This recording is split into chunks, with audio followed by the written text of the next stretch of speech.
जय श्री राधा कृष्ण। कार्तिक मास के अंतिम 5 दिन भीष्म पंचक या विष्णु पंचक के नाम से जाने जाते हैं। भीष्म पंचक व्रत को पंचभीकु के नाम से भी जाना जाता है। ये व्रत देवउठनी एकादशी से आरंभ होता है और कार्तिक पूर्णिमा पर समाप्त होता है। पद्म पुराण में कहा गया है कि जो भी भक्त इन व्रतों का पालन करते हैं उनकी आध्यात्मिक उन्नति और भगवान श्री कृष्ण की शुद्ध भक्ति प्राप्त हो जाती है। इसीलिए अब आज इस वीडियो में आपको डिटेल में भीष्म पंचक व्रत या पंचभीकु व्रत के विषय में बताती हूँ। कैसे व्रत करें, क्या ना करें, किसने ये व्रत किया था, व्रत के नियम क्या हैं, पूजा विधि क्या है, इस साल 2024 में कब से कब तक भीष्म पंचक है, बहुत सारी जानकारी एक ही वीडियो में मिलेगी। इसीलिए प्लीज़ वीडियो लास्ट तक ज़रूर देखना। वीडियो पसंद आए तो प्लीज़ लाइक और शेयर ज़रूर करना। चैनल पर नए हो तो जल्दी से चैनल को सब्सक्राइब कर दो। अब चर्चा शुरू करते हैं। महाभारत का युद्ध समाप्त होने के समय गंगा पुत्र भीष्म सूर्य की उत्तरायण होने की प्रतीक्षा में बाणों की शैया पर शयन कर रहे थे। तब भगवान श्री कृष्ण पांडवों के साथ उनके पास गए तथा युधिष्ठिर ने भीष्म पितामह से प्रार्थना की कि हे पितामह, आप हमें राज्य चलाने के संबंधी उपदेश दें, ज्ञान देने की कृपा करें। तब भीष्म ने 5 दिनों तक राजधर्म, वर्ण धर्म, मोक्ष धर्म आदि पर उपदेश दिया था।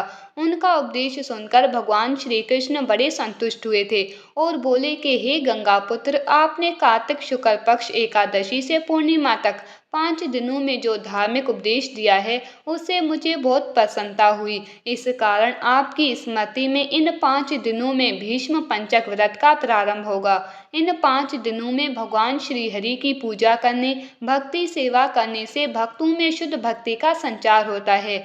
देखो, हमारा ना कार्तिक के पूरे महीने में रोज सुबह ब्रह्म मुहूर्त में तारों की छांव में स्नान का, पूजा पाठ का, व्रत आदि करने का नियम होता है। पर बहुत से साधक होते हैं जो किसी कारण से ये पूरा कार्तिक का स्नान नियम नहीं निभा पाते। इसके अलावा पूरे मास व्रत तो बहुत ही कम कर पाते हैं। अगर बहुत सारे लोग स्नान कर रहे हैं पर व्रत तो बहुत ही कम कर पाते हैं। इसके लिए कान्हा जी ने उन्हें कार्तिक के अंतिम 5 दिनों में भीष्म पंचक व्रत या पंचभीकु व्रत का विधान बताया है। जो पूरा कार्तिक स्नान नियम करते हैं वो भी भीष्म पंचक व्रत का पालन कर सकते हैं। मतलब पूरे महीने आपने स्नान किया है वो तो बहुत उत्तम है, पर अंतिम के 5 दिन आप भीष्म पंचक व्रत भी कर सकते हो। ये बहुत फलकारी और पुण्य देने वाला होता है। कार्तिक शुक्ल पक्ष की 11वीं या एकादशी, जिसे देवउठनी एकादशी कहते हैं, उससे लेकर कार्तिक पूर्णिमा तक इस व्रत को किया जाता है। अब हमसे सबसे ज्यादा यही प्रश्न पूछा जाता है कि अंतिम 5 दिनों में कैसे व्रत करना है। तो देखो, कार्तिक मातम अध्याय में इसकी पूरी शास्त्रीय विधि बताई गई है, पर हर कोई उस तरह से शास्त्रीय पूरी विधि के साथ वेदी मंडप वगैरह बनाकर पूजा नहीं कर पाता। इसीलिए अगर आप चाहो तो बड़े सिंपल तरीके से घर पर ही रोज ब्रह्म मुहूर्त में उठकर तारों की छांव में स्नान करें और पूजा करें। पंचभीकु व्रत का संकल्प देवउठनी एकादशी पर ले और भगवान से प्रार्थना करते हुए कहें, हे प्रभु, मैं भीष्म पंचक व्रत करना चाहती हूँ, कृपया मेरे इस व्रत को निर्विघ्न पूरा कराएं। इसके बाद रोज नियम से सुबह उठकर तारों की छांव में स्नान करें और घी का दीप प्रज्वलित करें। ज्यादा से ज्यादा दीप दान करें। इसके बाद भगवान विष्णु की पूजा करें। शिवालय में जाकर शिव जी की पूजा करें। साधक अपनी किसी विशेष कामना पूर्ति के लिए इन 5 दिनों में अखंड ज्योत भी प्रज्वलित कर सकता है। रोज कार्तिक महात्म सुने। अगर आपने अभी तक, मतलब अगर कोई भी साधक है जिसने ना कार्तिक स्नान किया ना उपवास किया और यहाँ तक कि कार्तिक महात्म भी नहीं सुना है, तो वो इन 5 अंतिम दिनों में रोज के साथ 8 अध्याय सुनकर पूरे महीने का कार्तिक महात्म सुन ले। कार्तिक मास में कार्तिक महात्म सुनने का विशेष महत्व और फल होता है। रोज नियम से विष्णु सहस्त्र नाम का पाठ कर ले, जो ये अंतिम 5 दिन है। आकाश में दीपदान कर ले। बस इसी से आप देखना कि कितना ही उत्तम फल आपको मिलता है। आप चाहो तो परिक्रमा का भी नियम ले सकते हो। अंतिम 5 दिन मंदिरों में आपने देखा होगा प्रभात फेरी या नगर कीर्तन किए जाते हैं। भीष्म पंचक व्रत में रोज साहूकार की बहू की पंचभीकु व्रत की कहानी भी जरूर सुने। इस कहानी का वीडियो आपको जल्द ही मिल जाएगा। अच्छा, जब आप सुबह स्नान करोगे तो याद रखना पानी में थोड़ा सा गौजर्ण यानी गौमूत्र डालकर स्नान करें।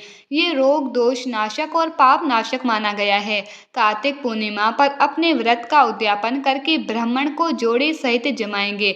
मतलब ब्राह्मण ब्राह्मणी को घर बुलाकर खाना खिलाकर दक्षिणा आदि देकर अपने व्रत का उद्यापन करेंगे। फिर अगले दिन पड़वा मतलब प्रतिपदा वाले दिन चिड़ा चिड़ी की कहानी सुनकर कान्हा जी को खिचड़ी का भोग लगा के अपने व्रत का पारण करेंगे, मतलब व्रत को खोलेंगे। जो कार्तिक व्रत करते हैं वो पता ही होगा, दाल चावल का त्याग करते हैं। साथ ही जो भीष्म पंचक व्रत कर रहे हैं, मतलब लास्ट के 5 दिनों का व्रत कर रहे हैं, वो तो अन्न का त्याग ही करते हैं, फलाहार ही खाते हैं।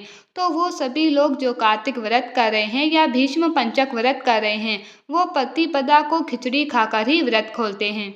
अच्छा, कई लोग ऐसे हैं जिन्होंने चातुर्मास व्रत किया है, जिन्होंने कार्तिक व्रत एकादशी से उठाया है। ठीक है, वो लोग अभी जो एकादशी आएगी देवउठनी एकादशी पे उसका उद्यापन कर देते हैं। जो चातुर्मास व्रत है वो भी इस दिन उद्यापन ना करके अगले 5 दिन व्रत को कंटिन्यू करके फिर पूर्णिमा पे उद्यापन कर सकते हैं। अब प्रश्न आता है कि भीष्म पंचक व्रत किया कैसे जाता है, इसके नियम क्या है। तो देखो, इस व्रत का मुख्य उद्देश्य भगवान केशव की प्रसन्नता के लिए अपनी क्षमता और सामर्थ्य समर्पण के अनुसार व्रत करना है। अब ये व्रत हम 3 तरीके से कर सकते हैं। जो व्रत का मेन नियम है पूजा पाठ, तो मैंने आपको बता दिया। तारों के छांव में उठना है, सुबह पूजा करनी है, दीपदान करना है, आकाश में दीपदान करना है ना, विष्णु सहस्त्र नाम पढ़ना है, वो सब तो मैंने आपको पूजा का नियम तो बता दिया है। अब मैं आपको बता रही हूँ कि व्रत जो आप करोगे 5 दिन व्रत करना जरूरी है। कार्तिक मास में लोग पूछते हैं ना कि खाली कार्तिक स्नान कर लें व्रत ना कर लें, तो वो कर सकते हैं, पर पंचभीकु व्रत में अंतिम 5 दिन स्नान और व्रत दोनों किए जाएंगे।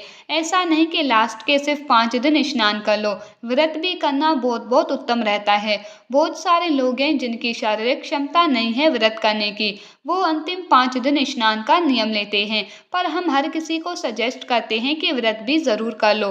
5 दिन अन्न का त्याग करो, आपको बहुत उत्तम फल मिलेगा। ठीक है, अब व्रत करना है तो कैसे करना है। तो देखो, 5 दिनों में से हर एक दिन गाय के 5 उत्पादों को पंचगव्य के रूप में ग्रहण किया जाता है। ठीक है, कैसे। पहले दिन गाय का गोबर गौमाया, दूसरे दिन गौमूत्र, तीसरे दिन गाय का दूध, चौथे दिन गाय का दही और 5वें दिन गाय के सभी उत्पाद मिश्रित करके पंचगव्य बनाकर उसको लिया जाता है। ये शास्त्रीय तरीका है और इसका पूरा विधान आपको कार्तिक माह में सुनोगे।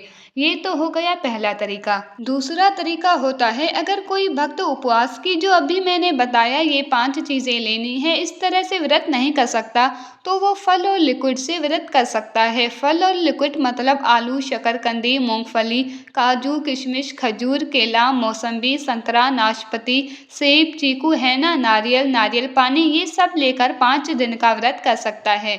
ये चीज़ें आप कच्ची, उबली या जैसे भी आजकल बेक वगैरह करते हैं वो करके आप ले सकते हो। इसमें एक बार व्रत का सेंधा नमक डाला जा सकता है, पूरे दिन में एक बार। इस तरह के उपवास में अमरूद, अनार, ककड़ी जैसे जो बहुत सारे बीजों वाले फल होते हैं और तेल वगैरह होता है, उसका सेवन वर्जित होता है, नहीं लिया जाता। ठीक है, ये हो गया दूसरा तरीका। पहला तरीका सबसे मुश्किल है, दूसरा तरीका भी काफी मुश्किल है।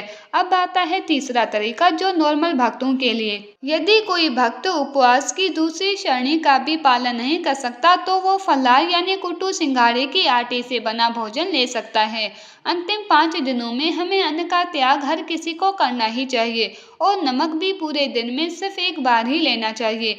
इस उपवास का संदर्भ हमें पद्म पुराण ब्रह्मखंड अध्याय 23 में, स्कंद पुराण में, विष्णु खंड में, कार्तिक महात्म में अध्याय 32 में, गरुड़ पुराण पूर्वाखंड में अध्याय 123 में मिलता है। भीष्म पंचक व्रत में क्या हमें प्रार्थना करनी चाहिए, क्या अर्पित करना चाहिए, इसका उल्लेख हमें गरुड़ पुराण में भीष्म पंचक कथा में मिलता है।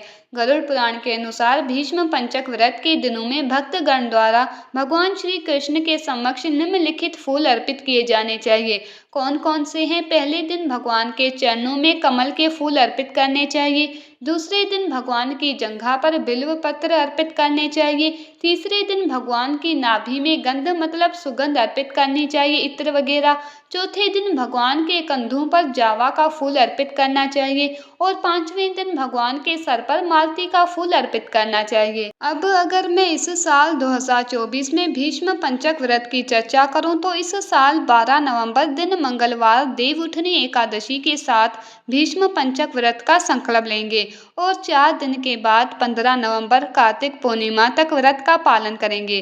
भीष्म पंचक व्रत का पारण मतलब व्रत खोलेंगे 16 नवंबर को।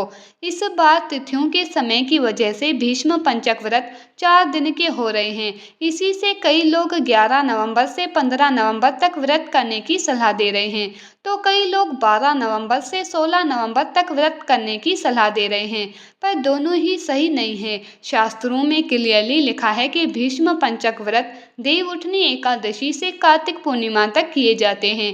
कई बार ये 5 की जगह 6 दिन के भी व्रत होते हैं और इस बार 5 की जगह 4 दिन के ही व्रत हैं। ये बहुत कॉमन है और ये होता है, इसमें हमें किसी भी तरह के संशय की जरूरत नहीं है।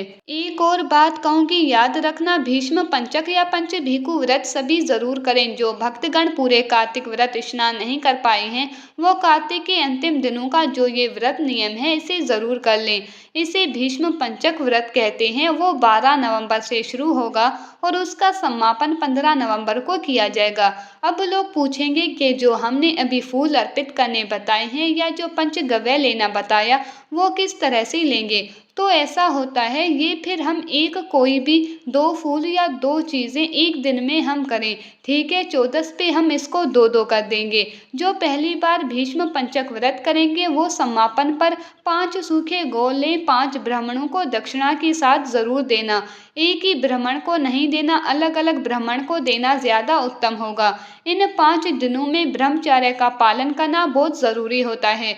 अगर किसी को भी लगता है कि नहीं हस्बैंड नहीं मानते, मैं ब्रह्मचर्य का पालन नहीं कर पाऊंगी, तो प्लीज़ फिर ये व्रत नहीं करना। दोष लेने से अच्छा है ना करो। ध्यान रखना ये सारी बातें बहुत ज़रूरी हैं। और इसी के साथ मैं उम्मीद करती हूँ इस वीडियो में दी गई जानकारी आपके लिए उपयोगी होगी।